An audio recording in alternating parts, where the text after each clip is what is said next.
What a nice crowd. Where's your notebook? Who's got my bag?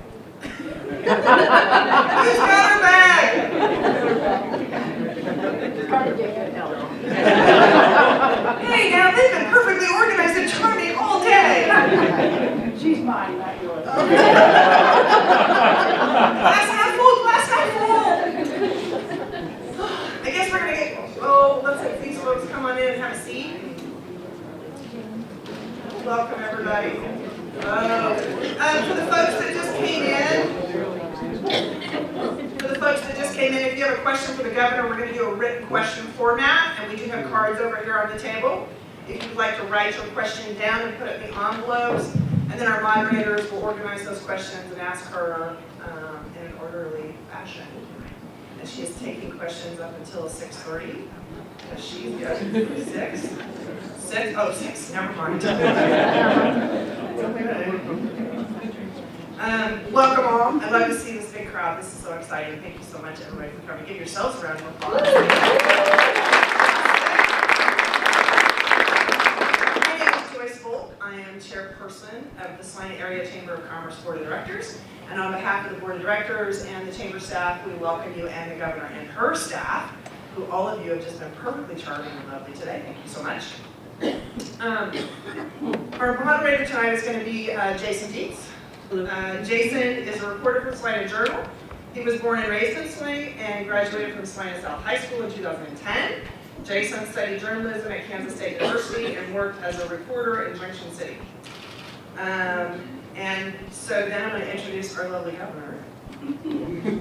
Governor Kelly was sworn in this year as the 48th governor of Kansas. Previously, she served as a state senator for 14 years, focusing on budget issues, school funding, and early childhood education. Please welcome Governor Laura Kelly.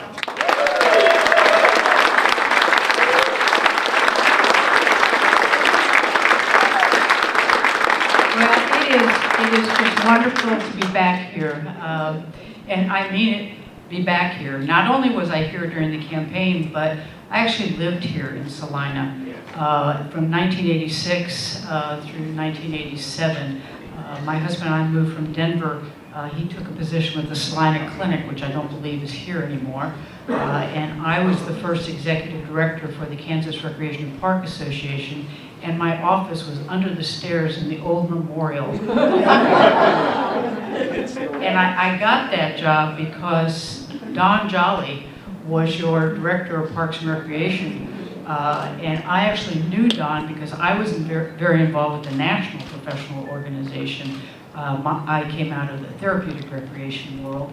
And so both of us were very engaged nationally. And so when I moved here, I realized he was here. And so I had no doubt that it was because of Don that I was able to get the job as the first executive director. So I think we've got some dignitaries here tonight for citizens of the city or county of Salina.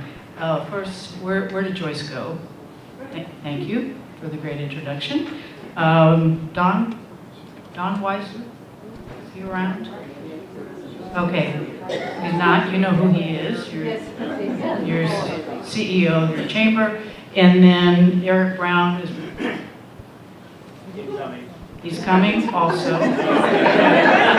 We did start a little early, didn't we? So he probably subscribes to the theory that I had when growing up. I was raised in an Army family, and you were never late, but you were also never early. So, okay. And Jason, thank you for agreeing to do this. It's important. I won't spend a lot of time because we don't have a lot of time, and I want to get to questions, but I really want to thank you all for coming. Staff said to me, you know, this isn't going to be anything like Johnson County. We did a town hall in Johnson County a couple weekends, and I said, you wait and see.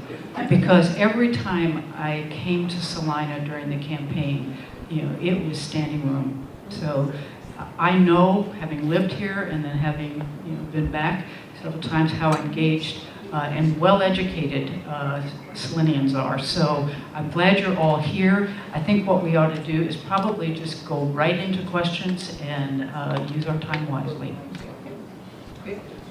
So, if anyone has any questions that they think of during the event, they're welcome to jot them down.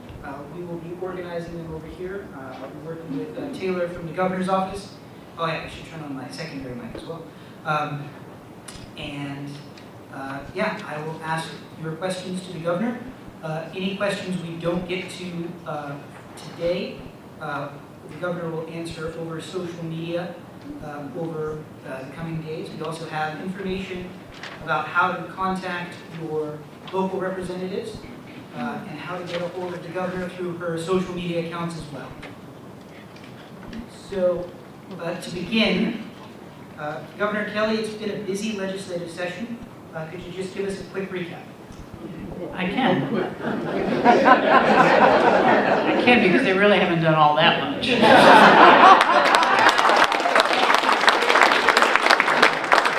But anyway, we have gotten a couple of huge things done. Just yesterday, school finance plan was passed in the House and Senate, so we're good on that. That will come to my desk, and we will be signing that very soon.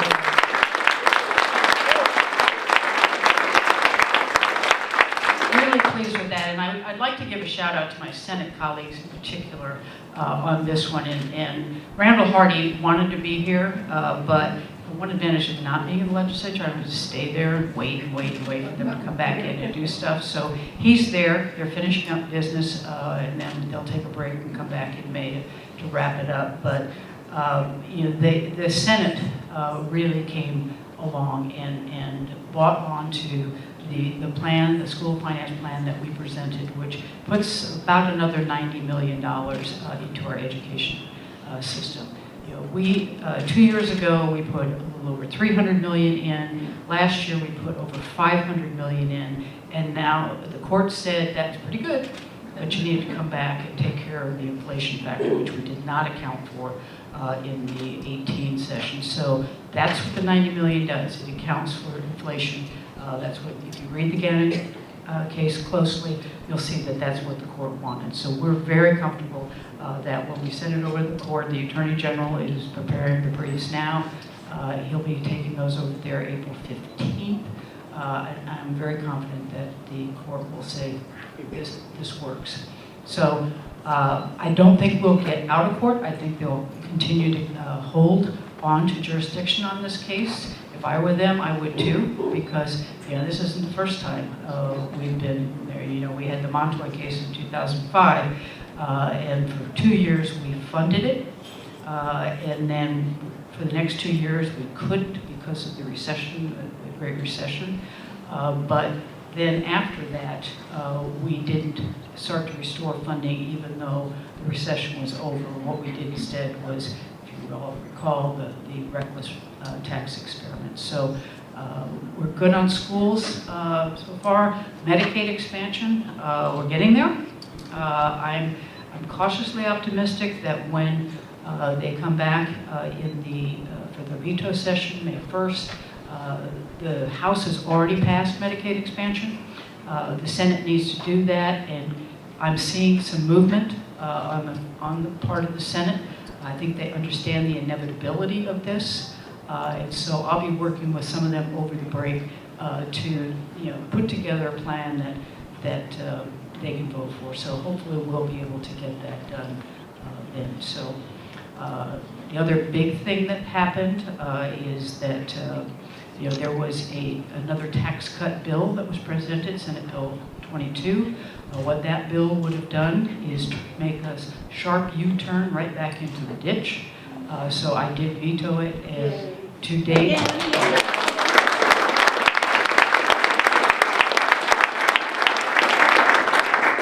I mean, you all made it very clear during the campaign that you want your schools funded, that you would like roads funded, that you want Medicaid expanded, you'd like us to fix the foster care system, and in Salina, I think you particularly would like us to restore the Arts Commission. So we wouldn't be able to do any of those things if Senate Bill 22 were to become law. In fact, it would have been even worse than it was in 2012, because at least in 2012, we had some pots of money laying around the state that we could sweep into the general fund to cover the deficit between revenues and expenditures. That money is all gone. That was spent lock, stock, and barrel. We don't have any of that. So if we are to cut taxes right now, we will go down, and we'll go down fast. What I have promised, and all during the campaign and since, is that over the summer and into the fall, I will convene an informal group of experts in taxation. We'll take a comprehensive look at our tax structure. There are problems with it. There are issues. Our sales tax on food is ridiculous. Our property taxes are too high. A lot of that was driven by those 2012, 2013 tax cuts. That did not help the situation, because when we cut taxes, income taxes, what happened was we increased sales tax and property taxes. Your local units of government had no choice because we were not a good partner. So we will take a good look at it and try to present a comprehensive, thoughtful, balanced, sustainable approach to taxes versus this crazy stuff. So, in fact, the model that we'll be using will be the one that your native governor, Bill Graves, put in place in the early 90s, where it was a third property, a third income, a third sales, and that's what we need to go. The balance on it right now is way out of whack. So we'll be working to get back towards that. So. Not that I don't want to, lower taxes. I really do, but now's not the time, and this was not the way.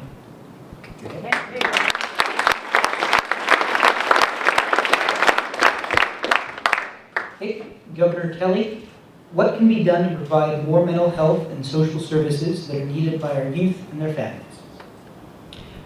Well, my original background, professional background, was actually in mental health. I worked at a state psychiatric facility for children in New York for many years, and then I've continued, even in my work with the Recreation and Park Association. I spent, well, one, I believe in what they do because I think it really does contribute to kids' mental health. Right, what we've done, mental health has been a victim of the tax cuts like everything else, but it really didn't start with that. Even before the tax cuts, we were starting to really erode our mental health system. Kansas used to have probably a model mental health system. We were, the home of Menninger Foundation. Then we did a whole lot of work on community mental health, trying to move folks out of institutions back into the community, but then also building, the supports within the community so that people in the community wouldn't have to go into institutions. It started to erode, and then, over the last 8 years, it's gotten just worse and worse and worse. And as I'm sure all of you are aware, we're actually having a suicide epidemic, among our young kids. I don't know how many days last year I woke up in the newspaper, reported another teenager having killed themselves. We know we have a huge problem with our veterans. What we're planning to do, and we actually started last year, we put some additional resources into school mental health, which I think is really important, that we have mental health providers actually in our schools.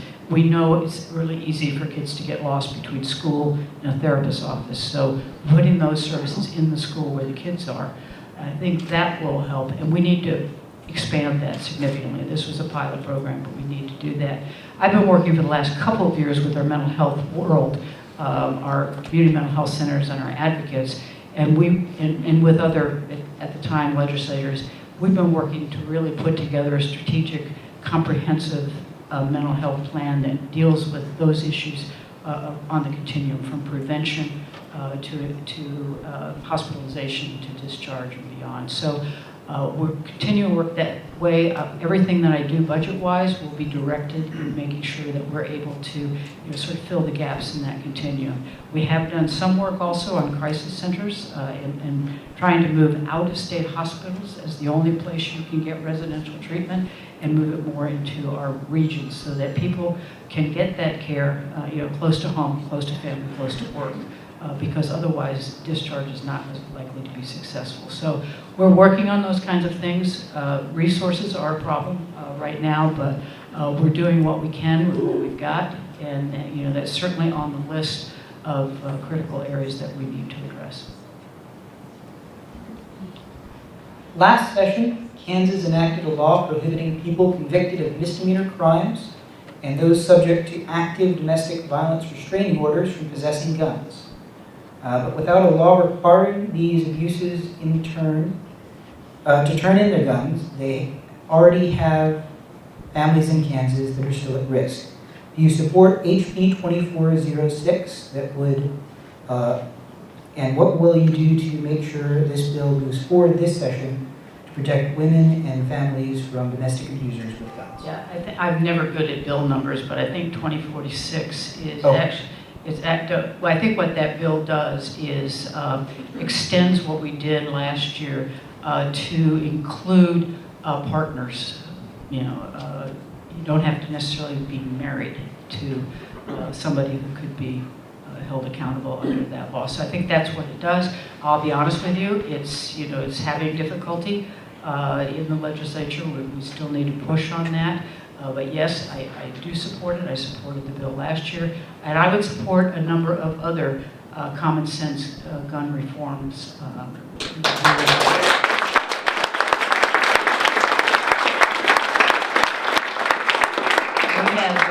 We have voted on and not been able to pass, but we keep getting closer every year thanks to Moms Demand Action, by the way.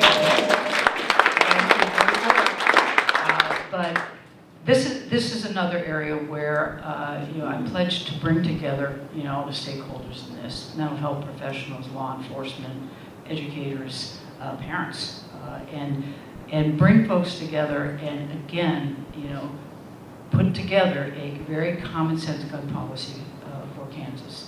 That would include things like the domestic violence, but also the red flag, which is basically a bill that would take guns away temporarily from people who are thought to be a danger to themselves or others.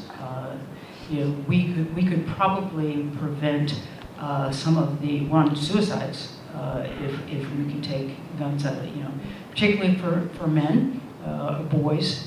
Guns are the tool of choice in suicide most often. So this would help that. We would be able to move in and say, okay, right now, this is not a good idea, and law enforcement could take the gun temporarily. So I'd support that. Clearly things like ban on bump stocks and background checks and those kinds of things. So we're going to be working together. This is a very tough issue in Kansas, and actually everywhere. Look at what happened in Congress, I think just this week. This is the kind of stuff we really need support from the communities. Legislators need to hear from you that you want them to be accountable to you, not to a special interest organization. So as we're working on this, I would very much appreciate it if you would be in regular touch with your legislators, if you support the idea of common sense gun regulation.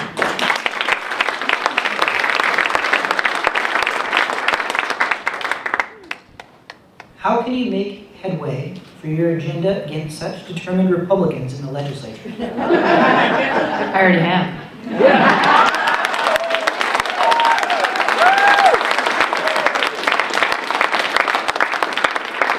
And it doesn't really surprise me. I mean, sometimes what you see, is very different than what's really happening within the Capitol. There has been a lot of talk about, fighting my agenda and that kind of stuff, and that is coming out of. But if you look where it's coming from the leadership, not the rank and file, not your Senator Hardy, for instance. So, not your Representative Brooks. And Stephen Johnson. I work very closely with these folks as we're crafting our agenda and trying to work to massage legislation in a way that can be acceptable across the board. Just common sense, moderate stuff that that makes sense to Kansans. And so, that's how we were able to do the school finance. That's how we were able to, I believe that they will not be able to override the veto of the tax cut. And I think it's the way that we're going to end up getting Medicaid expansion done. So, I don't see it that way because I'm there. I've been there for 14 years, 15 now, and that's always the way we worked. When I got in, I was a math major when I went into college, and so it was clear to me the minute I walked on the Senate floor, and there were only 8 of me, and 32 of them. Okay, all right. So I immediately just went across the aisle and formed relationships, and a lot of them are still there. So I've got that to work with, and it just makes sense. That's how the only way we can get anything done in Kansas is if we work together.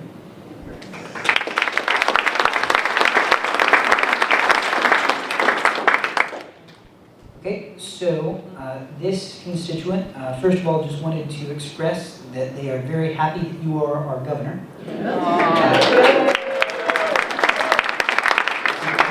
Question, can we get Medicaid expansion passed before the end of the session? That is the plan. We're really close. As I said before, the House has already passed it, so we're good there. And you should also remember that 2 years ago, both the Senate and the House passed it, and Brownback vetoed it. That's the only reason we're still here. So I think when all is said and done, we'll be able to get the Senate on board by the end of the session. And like I said, I'm working with them now, so we'll try to come up with something. I'm not going to concede on things that will make it not work for Kansans or create administrative nightmares, but I think there are some things that we can work together on and come up with something that they can live with. Okay. And they should want to, because we've polled on this, and 77% of Kansans want Medicaid expanded, and they want it.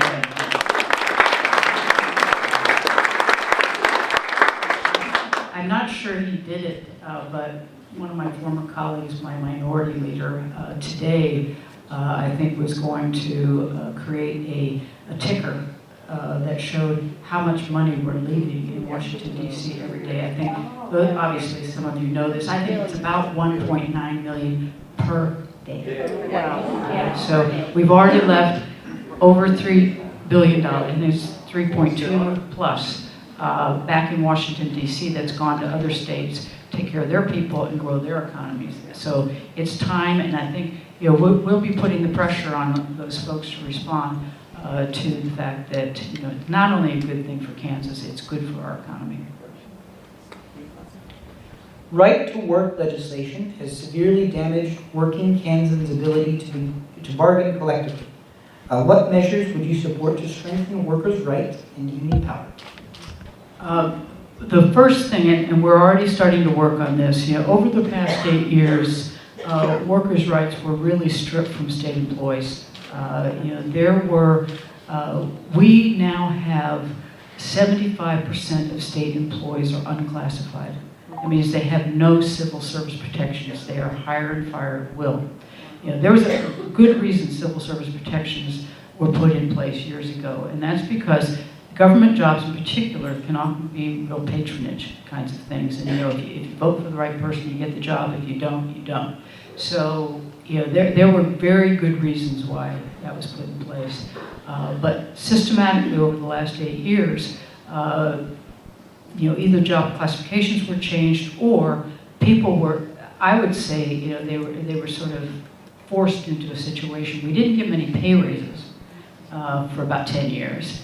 And so then the offer would be, hey, if you give up your civil service protections, become unclassified, then we'll give you a little money. And so many people, they were hungry. They were trying to pay for their health insurance, which skyrocketed during that period of time. So they took it, and so now it's really imbalanced.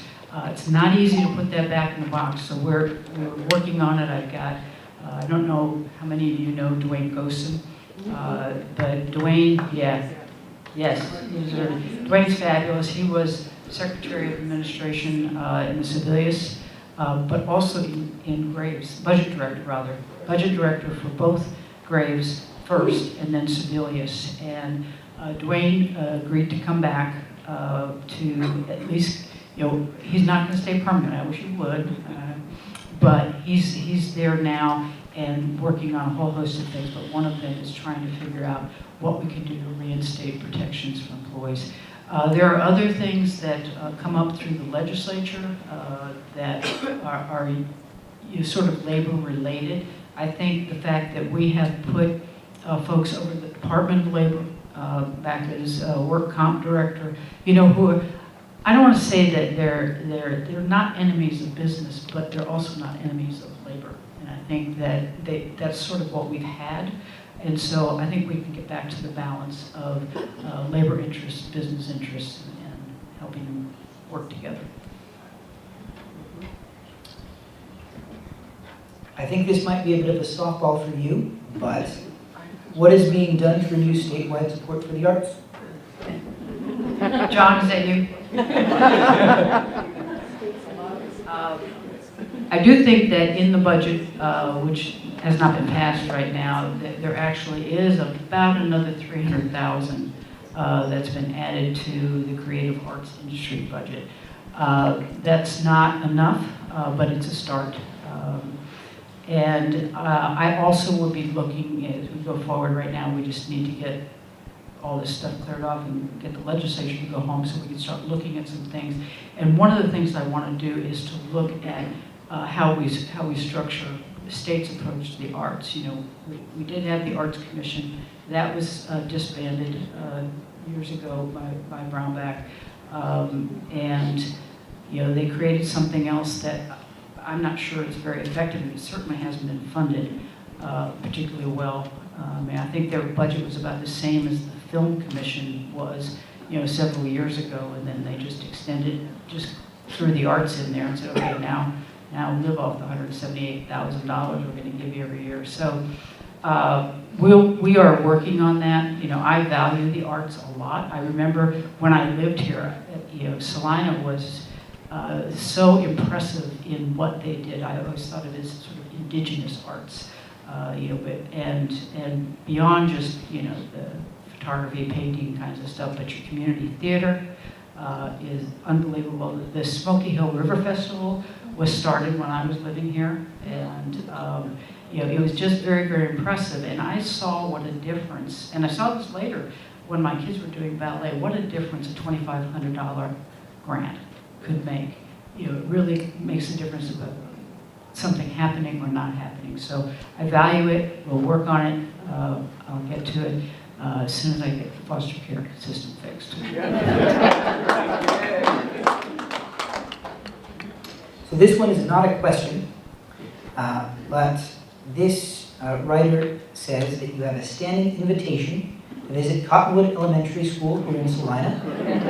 They say that their students would love to meet you.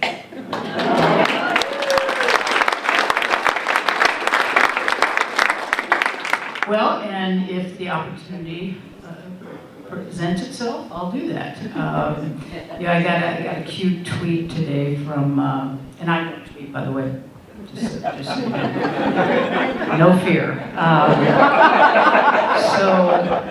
But I did get a cute tweet today from, I think it was the principal of the elementary school in Erie, Kansas, asking me to encourage his kids who are taking the statewide assessment today. So, and I hope that we did. I'm not allowed to do that myself. So, but I hope that we did give the kids in Erie, Kansas a shout out. We'll come see the kids at Cottonwood whenever we can. On a more serious note, avalanches of postcards are to be expected this next election cycle. How would you get in front of these campaigns to unseat folks who supported your accomplishments? Yeah, you can expect, but that's just becoming the way politics works. So you can expect it, but we're very interested in making sure that the legislature stays moderate. In fact, it needs to be just a little bit. The 2018 election, sort of took some of the moderates out and put some more folks that, don't believe in public schools and, all they want to do is cut taxes and, decimate everything. So we need to get the proportion back up a little bit. So I think that we don't have to do anything really plotting and planning to do this. I think it's just a matter of keeping in touch with people and recognizing that what we're pushing forward is what you all want us to be doing. And I think it was obvious to me in the campaign that Kansans wanted to restore normalcy to their state. They wanted to go back to being who they are, and common sense, thoughtful, moderate, concerned about others, and so that's really what we're doing, and just plan to continue to do that. And I think that alone, and then we'll see. Obviously, we will work to recruit qualified candidates. Honestly, I never care what party they are, as long as they pro-education, the kinds of things that I think Kansans really want, and we'll work to make sure that we offer you that option in 2020. Governor Kelly, first of all, they thank you for your service in the Kansas Senate and now as governor.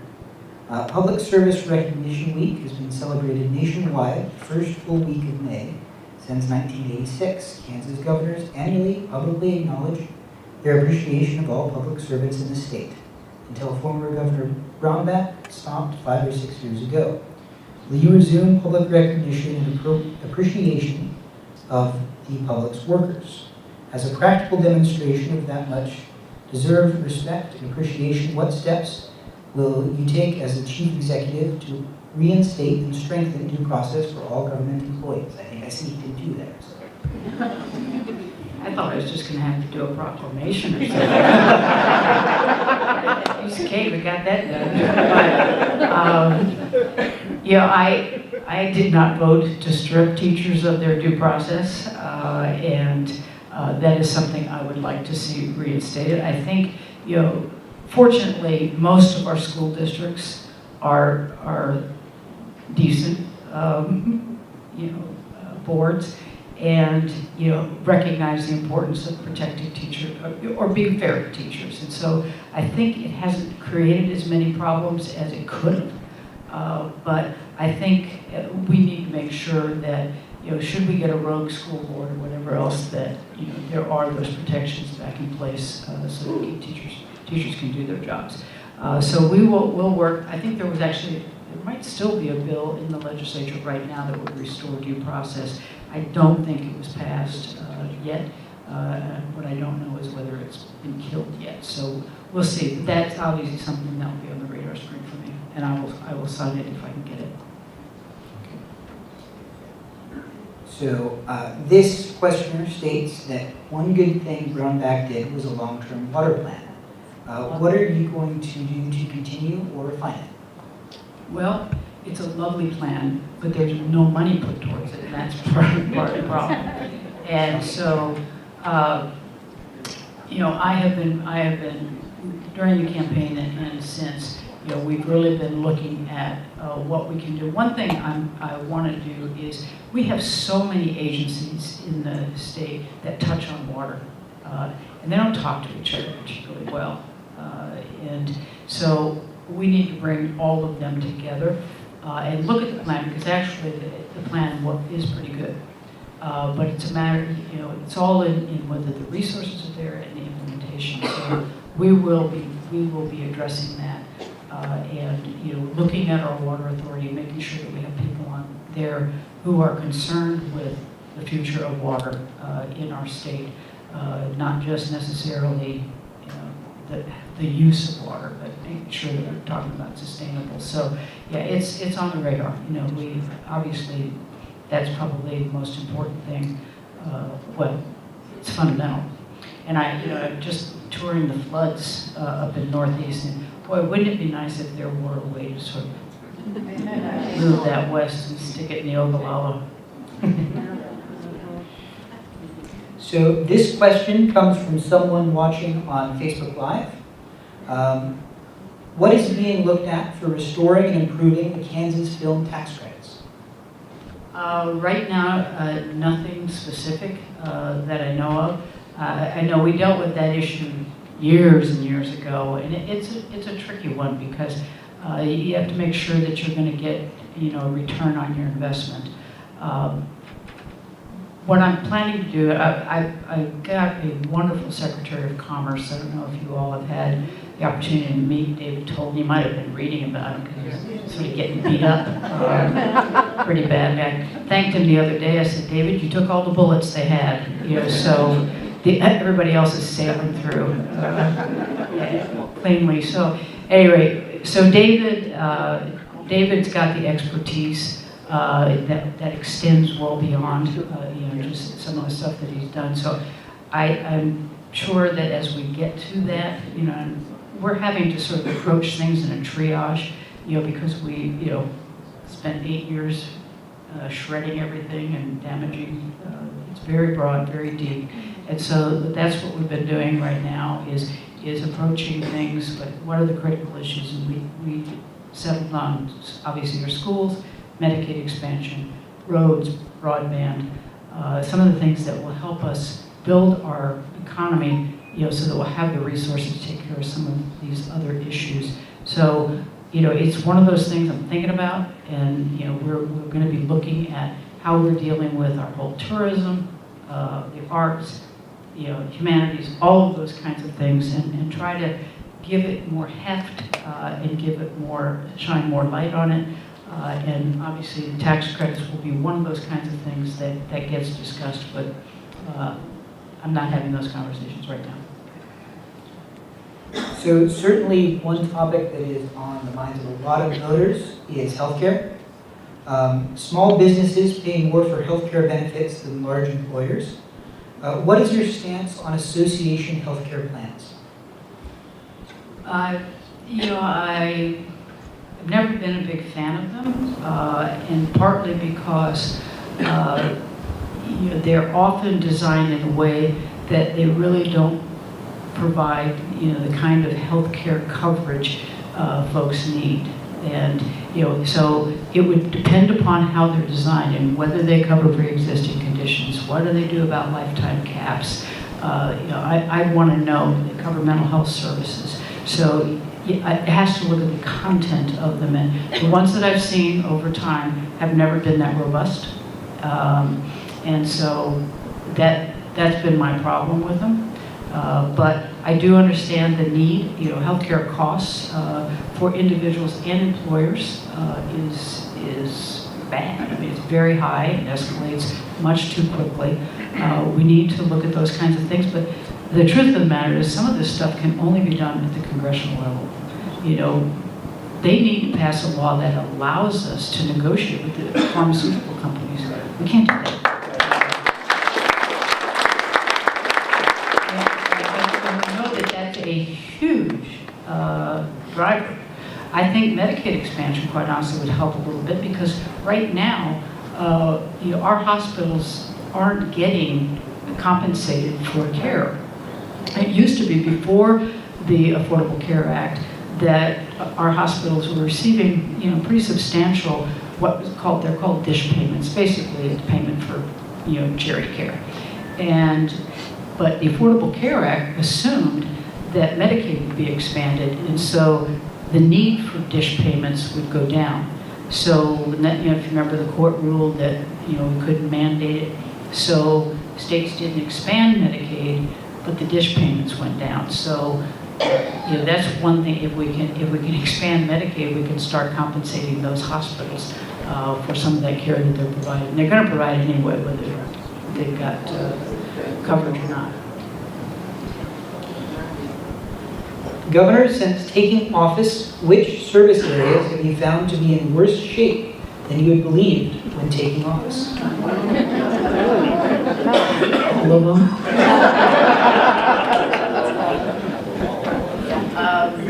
Well, some of them were no surprise. Obviously our child welfare system has been overtly a mess. I think some of the Commerce Department surprised me, how much it had been devastated. That's our marketing division. You know, if we want to attract business and work with our communities, you know, we need them.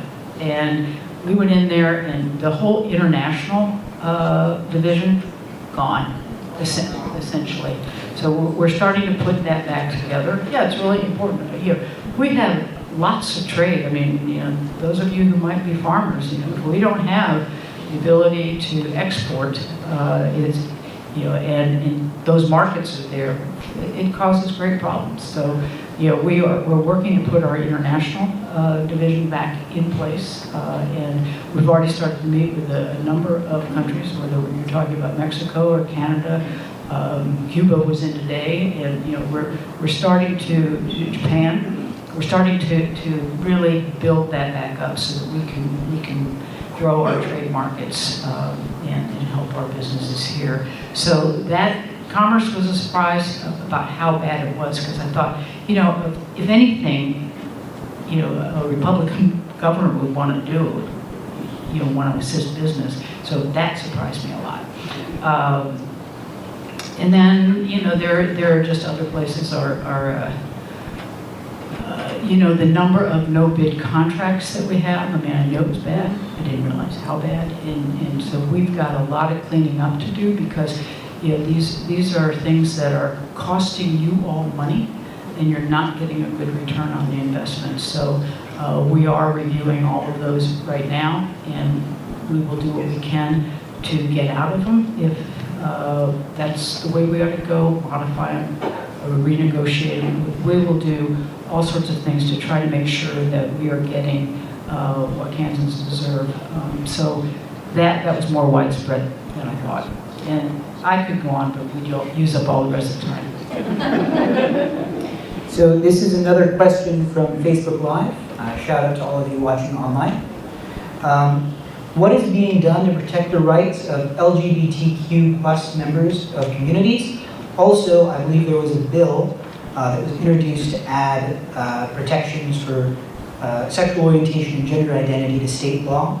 If you could add what the status of that bill is as well. Okay, well, the very first thing I did as governor was sign an executive order reinstating the protections for state employees who are LGBTQ.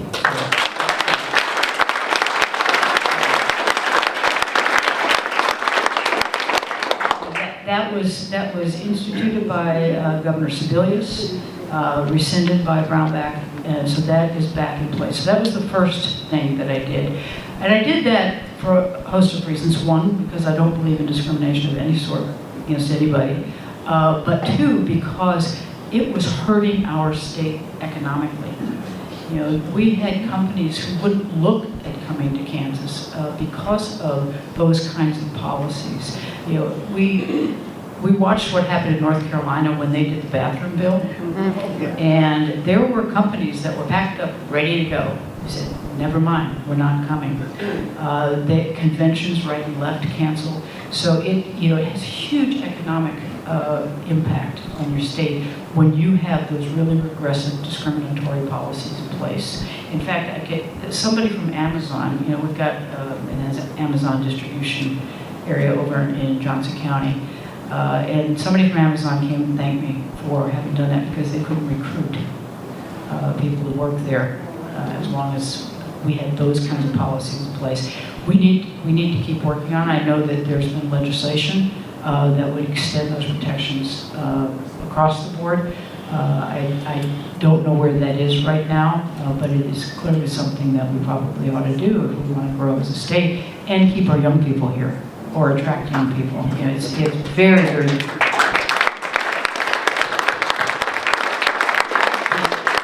Millennials and younger are not interested in any of this kind of stuff. It's just not. It's not how they grew up. It's not how they think, and they're not interested in living in a place that imposes those kinds of discriminatory practices. Okay, so the next two questions are related. The first is education funding. How much will it take to ever be enough? And secondly, our universities have had financial difficulties in recent years, leading to frozen faculty salaries and rising tuition for students. Is that situation being helped this year? Well, the first question, enough is $92 million. That's done. We hope. I mean, I can't speak for the court, but I believe that they'll accept that. In terms of higher education, I know it's a huge problem. I know that tuition keeps going up and up and up. It really is starting to be a barrier for kids coming into school at all. So we did reinstate some funding in the budget that we presented, but really, honestly, all it does, I think, is get our higher education system back to where they were in 2009 or something. So it's not great, but it was something. And then I think that the legislature has done a bit more, not enough. You know, I've been talking with the Board of Regents, and we'll be getting together to try to figure out, you know, what can they do though? I mean, they need to look too at ways that they might be able to lower costs. So I'm probably I will be asking them at some point to do a systematic review of the programs that they're offering and whether or not that those are relevant now, whether or not they can pay for themselves, and just, you know, whether or not they duplicate something that another university is doing, and we're offering too many of those kinds of courses. So I think we need to look at it from both ways, because the reality is for a while we are not going to have the kind of money that it would take to solve all the problems. So they need to be partners in this to figure out ways to, you know, do business a little differently. What can you do to make SNAP benefits easier to obtain? SNAP is kind of the modern way of referring to what many of us know as food stamps. Well, SNAP is all federal funding, by the way. You know, it's in the Farm Bill and whatever else. So fortunately, I think there was an effort at the federal level to reduce it significantly. I don't think that succeeded, and I think the Farm Bill basically has the SNAP funding in it. On a state level, what we did, I think it was in 2013, was really a very mean-spirited thing called the HOPE Act. And in that, what we did was we really restricted who was eligible, you know, whether it was for SNAP or TANF, which is Temporary Assistance for Needy Families, and child care assistance, and those kinds of things. And the impact of that was clear quickly. You know, our foster care system, when Sam Brownback took office, there were 5,000 kids in our foster care system. That is a lot. Right now, there are about 7,700. And there is a direct correlation between the restriction on access to food stamps, access to temporary assistance, and the number of kids that we have in foster care. And not only that it's horrible that we're, you know, putting these kids in the foster care, but then we're not funding our Department of Children and Families, so there are no social workers, which is, you know, another reason that we have so many there. There are none of them to work with the families before they go to foster care. There are none at the back end to help them reintegrate into their biological family or adoptive family. So, you know, you combine these things and you create havoc.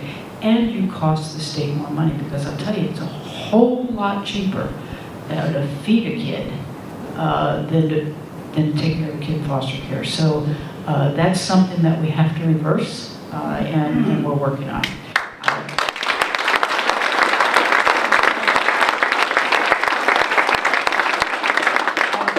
We were really lucky that Laura Howard agreed to come back to the state. She was with SRS when it was that, but she came back. I thought I was only going to get her like Dwayne, you know, just enough to get me through this first session. But she then decided to come back permanently. And what we did was we appointed Laura as secretary for both Department of Children and Families and Department of Aging and Disability Services, which really constituted most of the former SRS. You know, those are agencies that they should be together, because so many of their clients, you know, cross those lines. And so we've already done that. You know, for all intents and purposes, we will finalize actually formally restructuring that as we go forward over the summer. But I think that's been an important part of addressing some of these needs because she's in there, she's probably a national expert on child welfare systems, and so she's using that expertise to clean up a lot of the mess. And then we need to get legislation passed to be able to reverse some of the actions that took place in the HOPE Act. So we'll be working with the legislature to do that. Okay, we are getting pretty close to time, so I think this will be the last question. Okay, 2 more questions. So, yes. She's mine too, or should I say she was?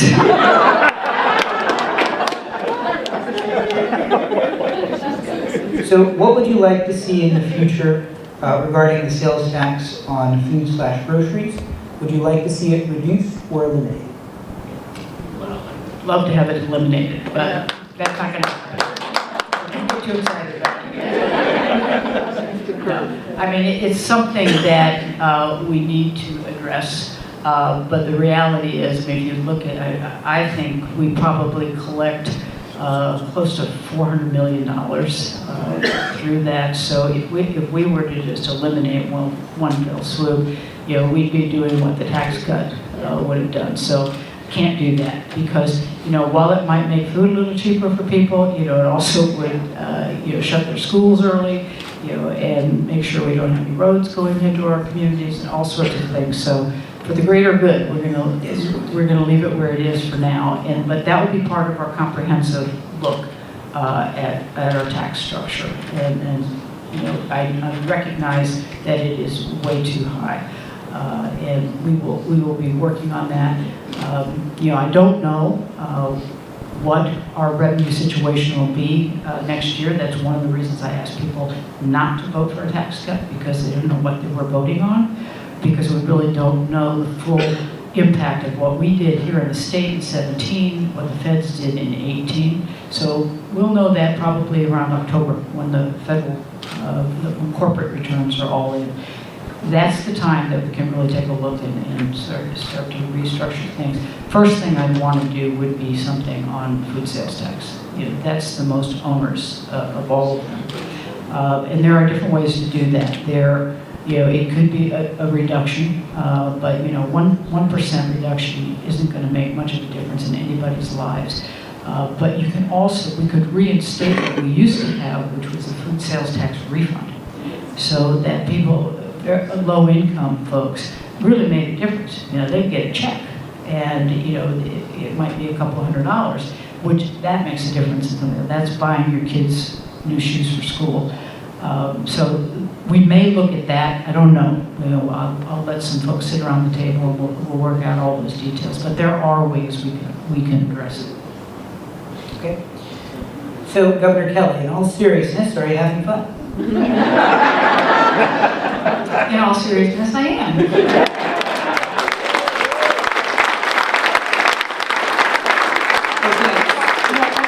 me just say, the most fun I've had was what other people would probably consider torture.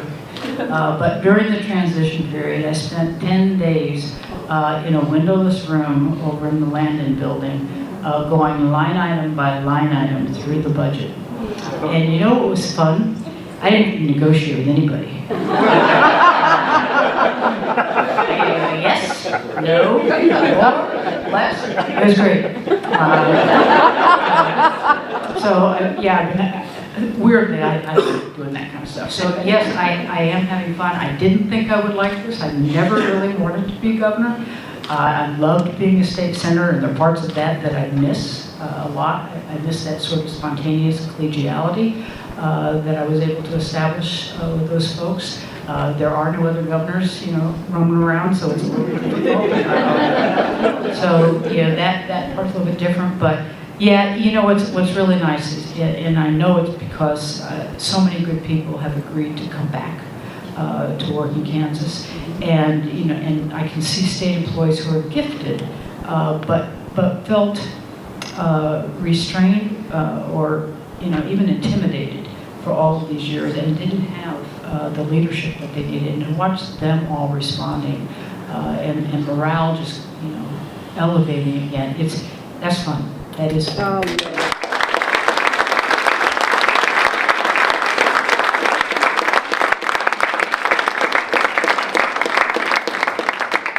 So I would like to remind all of you that we have these little handy flyers available over at the table. Please pick one up before you go. It has how you can contact your local representatives and senators. Also has how you can connect with the governor's office on social media. I want to thank Governor Kelly for coming down I to Salina. have a hot off the press. Okay, so Anthony Hensley, who is the minority leader in the state senate, just made a motion to bring Medicaid expansion above the line, which means that it goes for vote. Well, today is the last day of the regular session, so it'll come the next session day, which will be May 1st. So on May 1st, they will be voting on Medicaid.